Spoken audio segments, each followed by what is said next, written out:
नमस्कार दोस्तों, कैसे हैं आप सब। स्वागत है आप सभी का हमारे आज की इस नए वीडियो में। अगर आप भी इलाहाबाद विश्वविद्यालय में एडमिशन लेना चाहते हैं तो आपके लिए जनरल अवेयरनेस के 20 से 25 क्वेश्चन करने बहुत ही ज़रूरी हैं। ठीक है, तो इसके पहले मैंने ये दूसरा वीडियो है, इसके पहले इस सेशन का एक वीडियो और अपलोड किया है, उसे जाकर आप देख सकते हो। ठीक है, अगर अभी तक आपने नहीं देखा तो अभी तक हम लोगों ने 15 क्वेश्चन कर लिए थे। अब नेक्स्ट क्वेश्चंस करेंगे। ठीक है, तो आपको पता होना चाहिए कि ये सबके लिए इम्पॉर्टेंट है। BA, BSc, BLLB, BCom, MCom, जितने भी कोर्सेज हैं इलाहाबाद विश्वविद्यालय से रिलेटेड, ठीक है, सब में ये जनरल अवेयरनेस के 25 क्वेश्चन पूछे जाते हैं। ठीक है, तो चलिए शुरू करते हैं। अगर आप चैनल पर नए हैं तो चैनल को सब्सक्राइब कर लो, ठीक है, ताकि आने वाली वीडियोज़ का नोटिफिकेशन आपको टाइमली मिलता रहे। ओके, तो नेक्स्ट क्वेश्चन होगा हमारा। इसके पहले हम लोगों ने 15 क्वेश्चन किए हैं। तो question number 16, who is the author of the children's book Delhi is not far, Delhi अब दूर नहीं है ना। तो आपने मूवी भी देखी होगी। तो इसको किसने लिखा है, इस बुक को, ये चिल्ड्रन बुक है, इसको किसने लिखा है? तो करेक्ट ऑप्शन इसका होगा D is the correct option, Ruskin bond ने लिखा है। ठीक है, रस्किन बॉन्ड की और भी पॉपुलर बुक्स हैं, अगर आपको पता है तो कमेंट सेक्शन में बता सकते हैं। बाकी पिछले साल एक क्वेश्चन पूछा गया था जनरल अवेयरनेस में इलाहाबाद के ही क्वेश्चन पेपर में, ठीक है, बच्चों ने आके बताया था। तो हैरी पॉटर का ऑथर कौन है? ठीक है, बहुत ही ज़्यादा लोगों को तो नहीं पता होगा, 50% बच्चे होंगे जिन्हें पता होगा। तो जेके रॉलिंग, नहीं पता तो जान लो, हैरी पॉटर पिछली बार पूछा गया था, जेके रॉलिंग इसके वो हैं ऑथर हैं। ठीक है, ऐसे बहुत सारे पॉपुलर बुक्स हैं, आपको याद रखनी चाहिए, फेमस बुक्स, 10 फेमस बुक्स और ऑथर्स, उनके आप लिस्ट बना लो। ठीक है, और उन्हें रिवीजन करते रहो। जैसे आई एम मलाला यूसुफजई बहुत ही पॉपुलर हो चुकी है फ़िलहाल, ये लेफ़्ट आइडियोलॉजी रखती है, ठीक है, लेकिन पॉपुलर हो चुकी है। तो इसके बुक लिखी है आई एम मलाला। दूसरी बुक जो पॉपुलर है बाबा रामदेव की है, माई लाइफ माई मिशन। ठीक है, और शाहिद अफरीदी की गेम चेंजर के नाम से एक बुक है, वो भी पॉपुलर है। फूलन देवी आप लोगों को पता होगा, Phoolan Devi the bandit queen of India, ये इसकी पॉपुलर बुक है, ये भी कई बार पूछा जाता है। एपीजे अब्दुल कलाम से रिलेटेड कई बार क्वेश्चंस आते हैं, ठीक है, इनके बुक्स के बारे में ज़्यादातर। ठीक है, wings of fire, ignited minds, इनकी बुक है। ठीक है, आप लोग इसको दिमाग में रखिए, इन सब चीज़ों को, जो पॉपुलर बुक्स हैं उनको नोट कर लीजिए। Okay, move to the next question. ज़्यादा टाइम नहीं लगाना एक क्वेश्चन में, मेरे कहने का मतलब है एक क्वेश्चन से कई क्वेश्चंस रिलेट करो। कल मैंने आपको 15 क्वेश्चन कराए थे, वो 15 नहीं थे, वो कम से कम 50 क्वेश्चन थे। ठीक है, एक क्वेश्चन में 4 क्वेश्चन बन रहा था। ठीक है, तो चलिए क्वेश्चन नंबर नेक्स्ट देखते हैं। 17, who is the propounder of Advaita. Question आ गया ना, उस दिन मैंने बताया था स्वामी विवेकानंद के बारे में, उनकी फ़िलॉसफी कौन सी थी? वो मॉडर्न अद्वैत की फ़िलॉसफी थी। यहाँ पे पूछ रहा है अद्वैत की फ़िलॉसफी किसकी है, तो यहाँ पे करेक्ट ऑप्शन होगा Shankaracharya, D is the correct option. अद्वैत की बात शंकराचार्य कहते हैं, अहम ब्रह्मास्मि। ठीक है, अद्वैत। और रामानुजाचार्य हैं, इनके भी क्वेश्चंस पूछे जा सकते हैं। ठीक है, उस बार आया है शंकराचार्य पे अद्वैत, मॉडर्न वेदांता पे भी आ चुका है, तो इस बार आ सकता है रामानुजाचार्य पे विशिष्ट अद्वैत। ठीक है, रामानुजाचार्य का जो फिलॉसफी है वो विशिष्ट अद्वैत की है, माधवाचार्य की जो फिलॉसफी है वह द्वैत वेदांत की है। ठीक है, विवेकानंद की मैंने कल बताया था, उसे रिवाइज करवा रहा हूँ, मॉडर्न वेदांता की फिलॉसफी है। ठीक है, उनके बर्थडे पर यूथ डे मनाया जाता है, ये बात आपको पता होनी चाहिए। ठीक है, चलो move to the next question. The Indian Red Cross society was established in the year. ये इंपॉर्टेंट क्वेश्चन है, ऐसे कई सारी सोसाइटीज़ हैं, आपको याद रखनी चाहिए। तो इसका करेक्ट ऑप्शन क्या है? इसका करेक्ट ऑप्शन है B is the correct option. 1920 में Indian Red Cross society form हुई थी। ठीक है, अब इसका हेडक्वार्टर पूछा जा सकता है, इस बार न्यू दिल्ली इसका हेडक्वार्टर है। ठीक है, आपको पता होना चाहिए। इसकी फाउंडेशन किसने रखी थी? क्लाउडी हिल्स ने रखी थी। ठीक है, move to the next question. Question number 19 में क्या है? The 2014 G20 meeting was held in. ये आपके लिए इम्पॉर्टेंट नहीं है, ठीक है, क्योंकि पुराना क्वेश्चन पेपर है, लेकिन आपके लिए इम्पॉर्टेंट ये है कि G20 के बारे में जानना इम्पॉर्टेंट है। ठीक है सॉरी, तो G20 के बारे में जानना ज़रूरी है। तो वो क्या है मैं आपको बता देता हूँ। G20 का मतलब ग्रुप ऑफ 20 नेशंस। ठीक है, वो 20 नेशन कौन कौन से हैं ये आपको उतना ज़रूरी नहीं है, लेकिन जो मेन है, जैसे आपका इंडिया है इसका मेंबर, तो India is a member of G20, ये पता होना चाहिए। ठीक है, इसकी फॉर्मेशन कब रखी गई थी? 26 सितंबर 1999, ये आपको पता होना चाहिए, पूछा जा सकता है। ठीक है, इसका पर्पज़ क्या है कि जो 20 नेशंस हैं उनको टुगेदर ले आना, साथ में ले आना, और ग्लोबल इकोनॉमी मीन्स इकोनॉमी को बढ़ाना, ठीक है, to improve global economy. Okay, ये आपको याद रखना है कि इसका मेंबर इंडिया है, पाकिस्तान इसका मेंबर नहीं है, इसका मेंबर अमेरिका है, इसका मेंबर ऑस्ट्रेलिया है, यूनाइटेड किंगडम है, चाइना है। ये मेन कंट्रीज हैं, इसीलिए आपको याद रखना चाहिए। बाकी 20 तो आपको याद नहीं हो पाएगी, लेकिन कभी क्वेश्चन पूछ लिया जाता है क्योंकि पाकिस्तान इसका मेंबर नहीं है, तो उसमें which country is not a member of G20 group, ठीक है, तो उसमें आपको पाकिस्तान होगा, वो नहीं है, ठीक है। ऐसे क्वेश्चंस आते हैं। चेयरमैन पर इस पर क्वेश्चन आएगा कि who is the chairman of, present chairman of ये G20, तो इसमें आपको टिक करना है मारियो द्रगाही को, ठीक है। तो चलिए नेक्स्ट मूव करते हैं क्वेश्चन नंबर। और हाँ, एक क्वेश्चन और आ सकता है कि 2020 में ये कहाँ हुई थी और 2021 में कहाँ हो सकती है, ठीक है। 2 क्वेश्चंस ये आ सकते हैं, प्रिडिक्टेड हैं। तो 2020 में कहाँ हुई थी? सऊदी अरबिया की एक कंट्री है, रियाद में हुई थी, ठीक है। और 2021 में कहाँ होगी? ये होगी रोम में होगी, ठीक है, अक्टूबर में शायद होने वाली है। Next question, question number 20। आपको थोड़ा बैकग्राउंड में ये नवरात्रि शुरू हो गई है ना, जय माता दी, शुभकामनाएं आप सबको। हाँ ठीक है, तो इसमें साउंड आपको मिल सकता है बैकग्राउंड में, क्योंकि साउंड वगैरह चल रहे हैं इधर पास में, पंडाल लगा है। तो क्वेश्चन नंबर 20 देखते हैं। Marie and Pierre Curie are associated with the element. ऐसे क्वेश्चंस आपको 2 या 3, 2 मिनिमम एक तो देखने को मिल ही जाएगा। एलिमेंट और उनके इन्वेंटर, या फिर कोई भी चीज़ हो गई और उसका इन्वेंटर पूछ लेगा, ठीक है। तो ऐसे क्वेश्चंस आप कर लो, कम से कम 10 क्वेश्चन ऐसे भी कर लो। तो इसमें मैरी और पेरी क्यूरी किससे रिलेट करती है? तो इसका करेक्ट ऑप्शन है रेडियम, ठीक है। रेडियम का इन्वेंशन इन्होंने किया था। अब थोड़ा सा आपको जानना चाहिए कुछ, मैं यहाँ पे ऐसा क्वेश्चन आया है साइंस का, केमिस्ट्री का, तो मैं आपको बता देता हूँ। जैसे पीरियोडिक टेबल पे क्वेश्चंस आते हैं, ठीक है। पीरियोडिक टेबल को इन्वेंट किसने किया था? उसका फादर समझो, फादर ऑफ पीरियोडिक टेबल। तो डिमित्री मैंडलीव बोलते हैं इसको, मैंडलीव की आवर्त सारणी, ऐसे मीन्स उसने खोज की है, उसका फादर माना जाता है आवर्त सारणी का, पीरियोडिक टेबल का, ठीक है। सबसे पहले पीरियोडिक टेबल की बात मैंडलीव ने ही की थी। इसका पूरा नाम डिमित्री मैंडलीव है, ओके। ओल्डेस्ट एलिमेंट के बारे में पूछा जा सकता है आपको, which is the oldest element of periodic table? तो फॉस्फोरस है, ठीक है। और न्यूएस्ट एलिमेंट कौन सा है? इसको कमेंट सेक्शन में आप लोग बताइए फटाफट। जिसने केमिस्ट्री रखा है, जिसका पीसीएम हो, वो तो ज़रूर बताए। तो न्यूएस्ट एलिमेंट कौन सा है आप लोग बताइए। ऑक्सीजन की खोज किसने की थी? जोसेफ प्रिस्टले ने की थी, ठीक है, ये आपको याद होना चाहिए। साइंस का फादर कौन है? गैलीलियो गैलीली है। इसको मॉडर्न फिजिक्स का फादर भी बोला जाता है, ठीक है। तो ये बात याद रखो। और एक क्वेश्चन और आ सकता है, मोस्ट एक्सपेंसिव एलिमेंट कौन सा है, ठीक है। सबसे महंगा एलिमेंट कौन सा है? इस धरती पे सबसे महंगा एलिमेंट है फ्रांसियम, ठीक है, पता होना चाहिए आपको। इसको बनाना बहुत ही मुश्किल है, इसलिए बहुत ही महंगा है ये। वाटर की कंपोजिशन सबसे पहले किसने बताई थी? Who discovered composition of water? H2O। इसका कंपोजिशन सबसे पहले किसने बताया था, खोज किया था? तो हेनरी कैवेंडिश, आपको पता होगा, जो बायोलॉजी या फिर केमिस्ट्री वाले स्टूडेंट हैं, साइंस वाले स्टूडेंट हैं, ठीक है। तो ये इंपॉर्टेंट चीज़ें आपको याद रखनी चाहिए, साइंस से रिलेटेड मैंने बता दी, कुछ क्वेश्चंस आए हैं, ठीक है। अब move to the next question. Pointing to Gopi Nalini said I am the daughter of the only son. ये आपका रीजनिंग का क्वेश्चन है, ठीक है। सेम ऐसे क्वेश्चंस आपको देखने को मिलेंगे। मैंने रीजनिंग पर वीडियो बनाया है। मेंटल एबिलिटी, रीजनिंग एक ही चीज़ है, आप जाकर देख सकते हो, सारे कोर्सेज में आएगा ये, समझ रहे हैं। रीजनिंग के भी क्वेश्चंस रहते हैं, सब में तो शायद नहीं रहता, BLLB में रहता है, BA में रहता है, BSc में शायद नहीं रहता, आई थिंक, मुझे देखना पड़ेगा। आप लोग वीडियोस देख लो मेरे, ठीक है, उसमें है। तो ऐसे क्वेश्चन रहेंगे। ब्लड रिलेशन का क्वेश्चन है। Select correct question in place of question, ये भी ऐसे क्वेश्चन रहेंगे। ऑड ऑन आउट फाइंड करना होगा, बाइबल, पंचशील, भगवत गीता, कुरान, इन सबको मैं करा दूंगा, या मैंने कराए हैं, वो काफ़ी हैं, ठीक है। बाकी आप रीजनिंग, मेंटल एबिलिटी, अगर आपका जिसका वीक है, वो बहुत सारे कंपटीशन वाले चैनल्स हैं, वहाँ से देख सकते हो, ठीक है। तो ये रीजनिंग वाले क्वेश्चन छोड़ो इनको, ठीक है, ओके।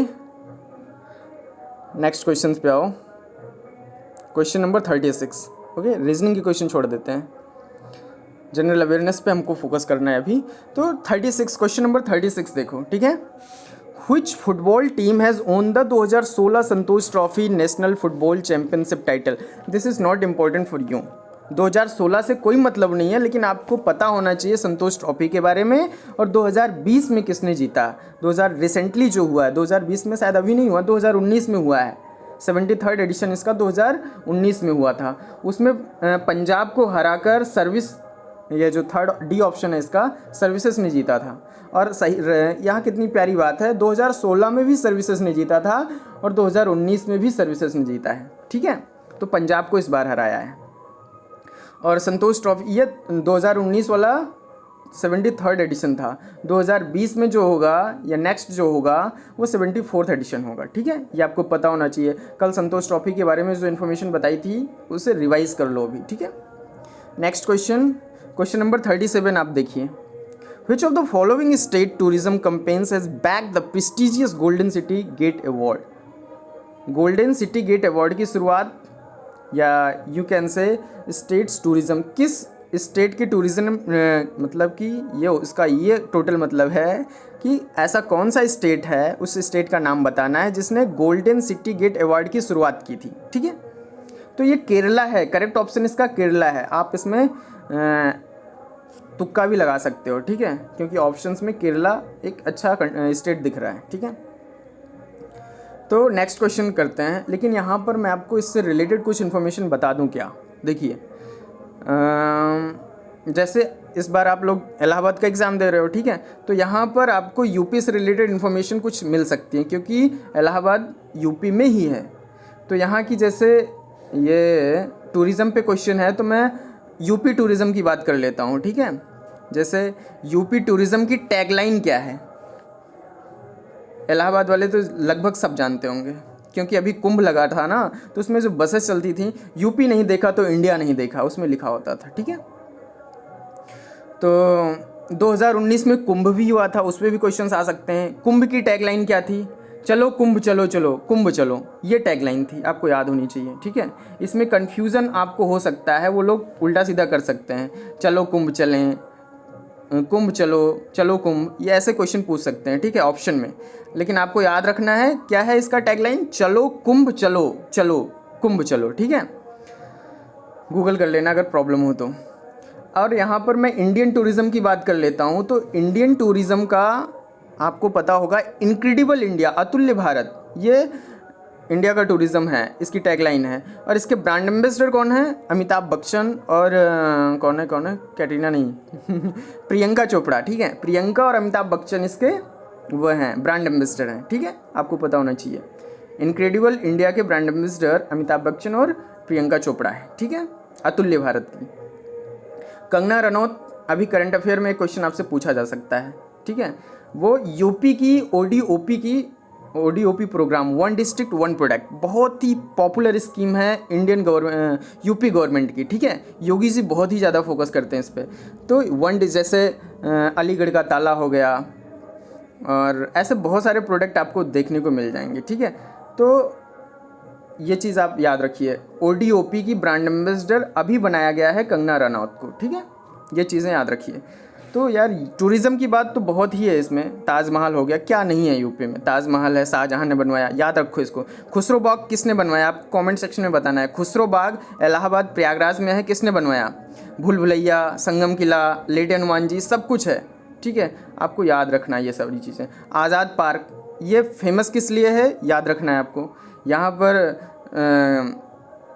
चंद्रशेखर आज़ाद जी ने खुद को गोली मारी थी। ठीक है, याद रखना है। सीपी, इसको सीएपी भी बोलते हैं, शॉर्टकट में सीपी भी बोलते हैं, इलाहाबाद यूनिवर्सिटी के छात्र बुलाते हैं सीपी पे आ जाओ गर्लफ्रेंड को अपनी तो चलो नेक्स्ट देखते हैं। आगरा फोर्ट पता होना चाहिए किसने बनवाया। अयोध्या, मथुरा, काशी, बनारस, ये सब इंडियन यूपी टूरिज़्म के पार्ट हैं। ठीक है, आनंद भवन, आज़ाद पार्क, बनारस की गलियाँ, बनारस के घाट, और संगम का प्यार, ये सब यहाँ की टूरिज़्म का ये एक समझ लो मेन वो है। ठीक है, मेन पॉइंट है।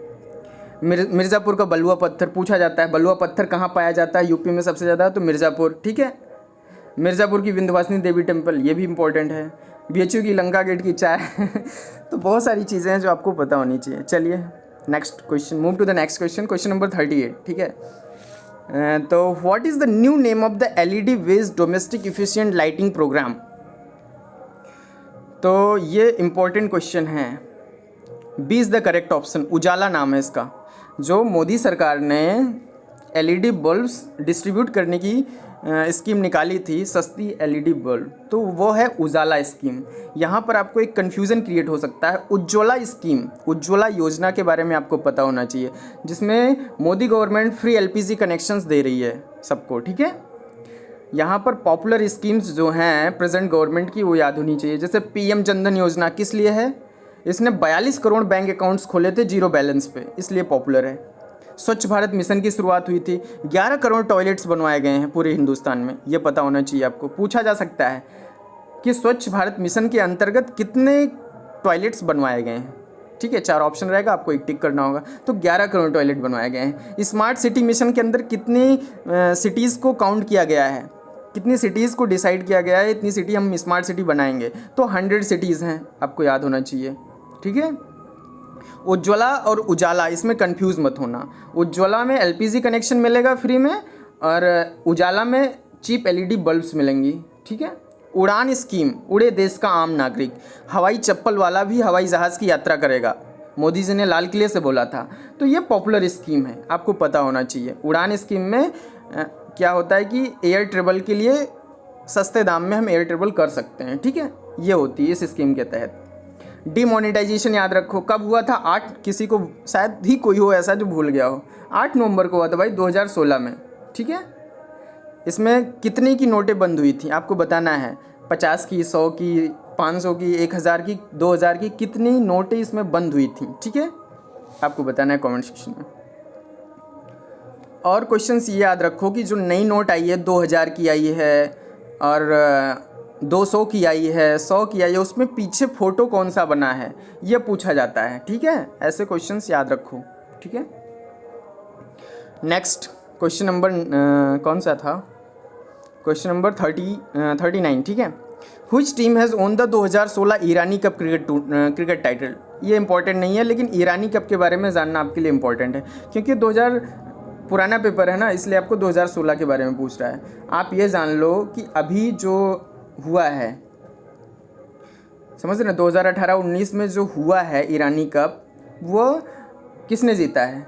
तो उसको रेस्ट ऑफ इंडिया ने जीता है, मतलब विदर्भ इज़ अ चैम्पियन, ठीक है, ठीक है। ये रेस्ट ऑफ इंडिया जो इसका ऑप्शन होगा, करेक्ट ऑप्शन 2016 में रेस्ट ऑफ इंडिया ने जीता, लेकिन ये जो 18-19 वाला है, इसको विदर्भ ने जीता, ठीक है।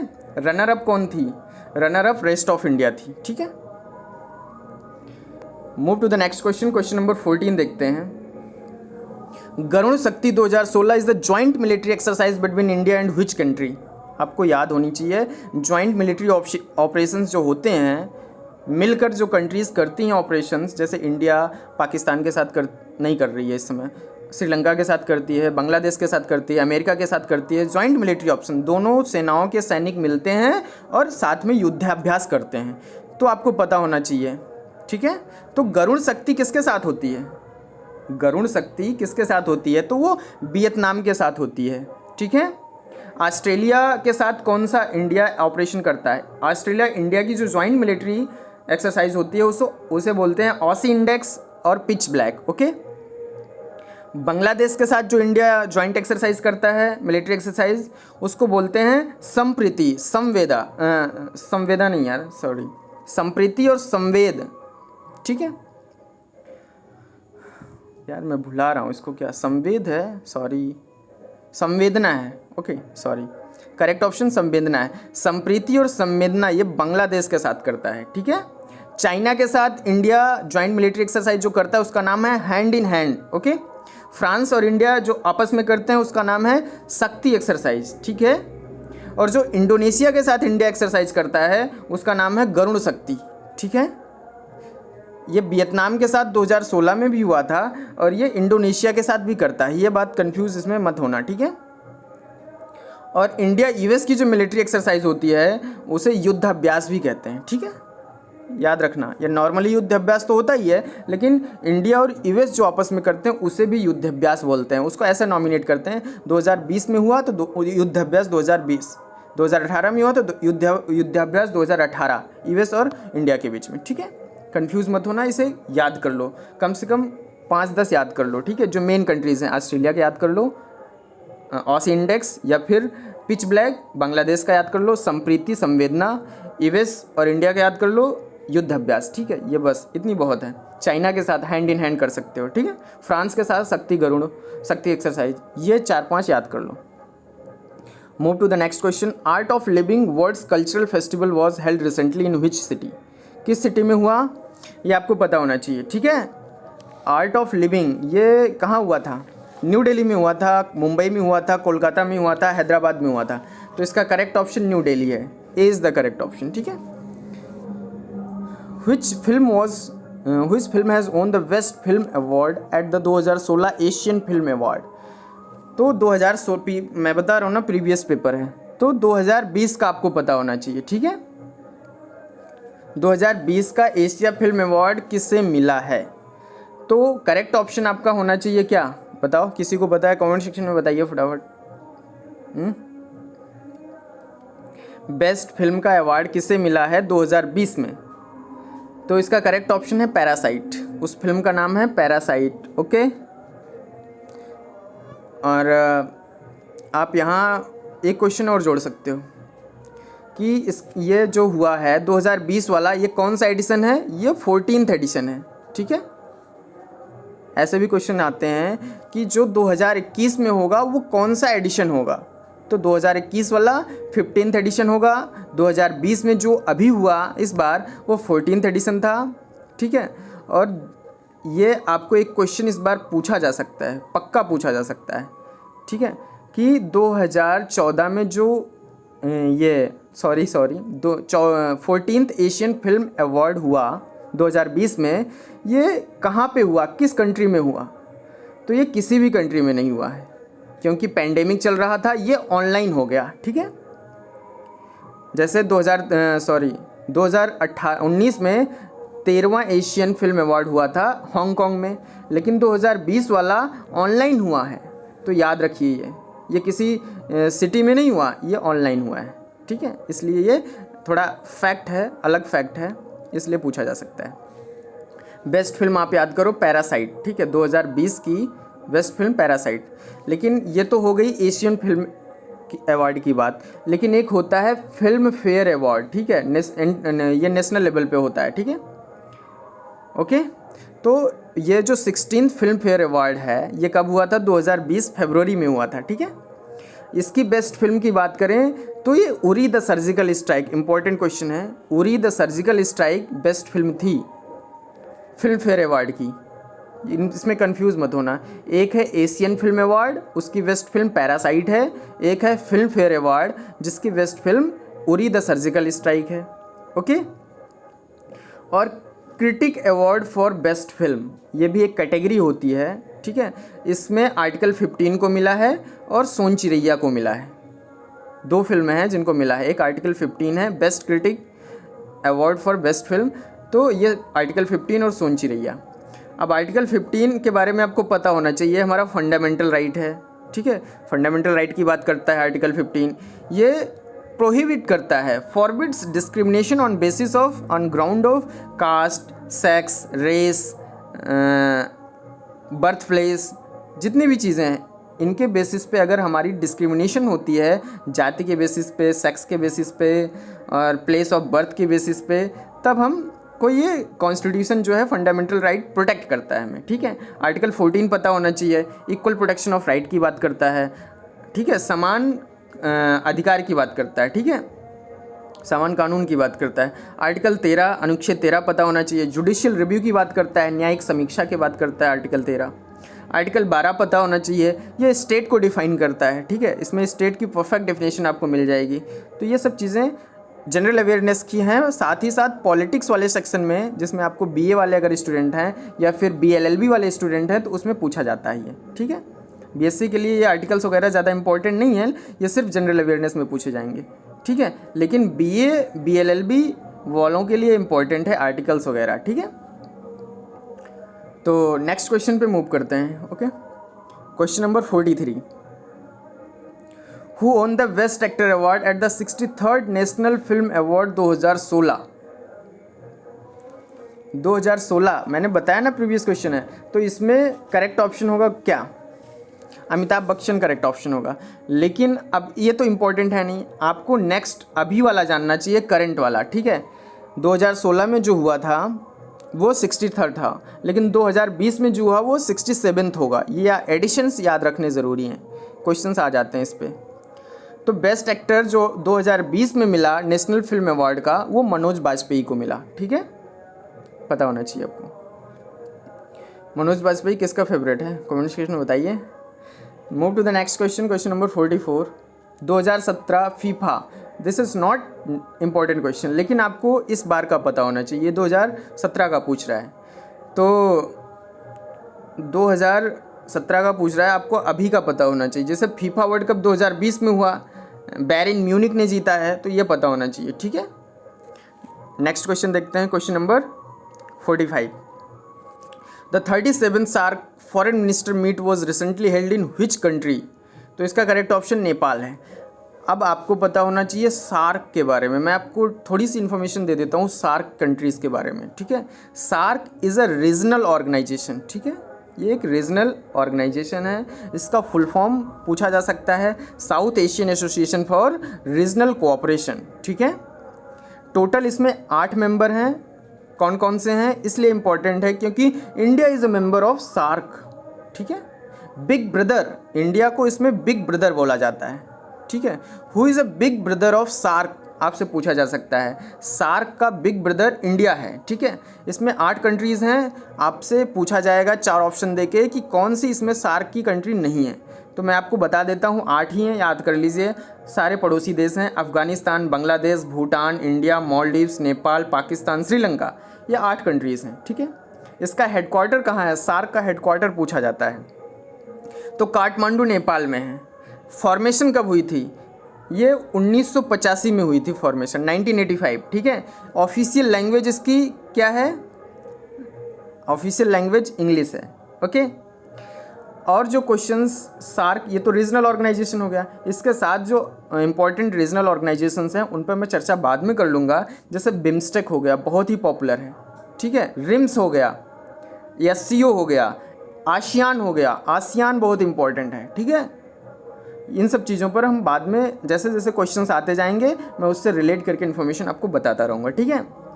तो वीडियो काफ़ी लंबा हो गया, तो मैं ये सारे क्वेश्चन जो हैं अभी इनको करा दूंगा, डोंट वरी, ठीक है। तो आप लोग अपना ख्याल रखिए, अच्छे से पढ़ते रहिए, नोट्स वगैरह बना लीजिए अगर आपको दिमाग में चीज़ें नहीं रहती, या फिर रिवाइज़ कर लीजिए, स्पीड बढ़ा के बाद में आप रिवाइज़ भी कर सकते हो, ठीक है। लेकिन एक बार अच्छे से देखो, और कोई डाउट हो तो कमेंट सेक्शन में पूछ सकते हैं। बाकी मैं स्ट्रेटेजी वाले वीडियोस बना दूंगा, पॉलिटी वगैरह पे क्वेश्चंस मैं सोच रहा हूँ वीडियो बनाऊँ, ओके। तो ख्याल रखिए अपना, चैनल पर नए हैं तो सब्सक्राइब करिए, टेलीग्राम का लिंक डिस्क्रिप्शन बॉक्स में, ज्वाइन करना चाहते हैं ज्वाइन कर लीजिए, वीडियो को शेयर कर पाएँ तो अच्छा होगा, और लाइक करना, अगर वीडियो पसंद आए तो लाइक भी कर सकते हैं, ठीक है। तो ख्याल रखिए, मिलते हैं नेक्स्ट वीडियो में, बाय बाय, टेक केयर।